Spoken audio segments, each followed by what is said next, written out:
Magandang hapon po. Sinimula na ng Toll Regulatory Board ang public consultation kaugnay sa nakaambang na toll hike sa South Luzon Expressway. Dinuluhan ito ng mga grupong tutol sa naturang dagdag singil.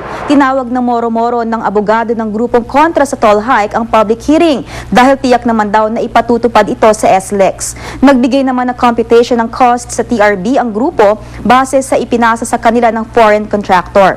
Samantala, nagrally naman ang grupong kontra sa SLEX toll hike sa labas ng opisina ng TRB habang isinasagawa ang public consultation. Sa ibang balita naman, sa gitna ng problema kaugnay sa gas leak, nag-ikot ang mga tauhan ng Department of Health sa Barangay Bangkal sa Makati para alamin ang kalidad ng hangin at tubig sa lugar. Dala ng DOH ang mga gamit gaya ng multi-gas analyzer at photo ionization detector.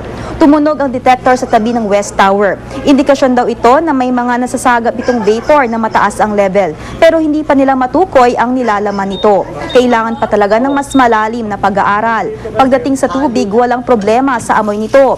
Ayon sa mga residente, nagagamit nila ang tubig poso sa paglalaba at paghuhugas ng sasakyan, pero hindi nila ito naiinom.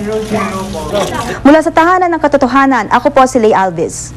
Kaso laban sa Morong 43, pinababawi ni Pangulong Aquino sa DOJ. At ang wish ni Lovie po ngayong Pasko, makasama ang rumored boyfriend na si Congressman Ronald Singson. Tutukan mamaya sa 24 oras.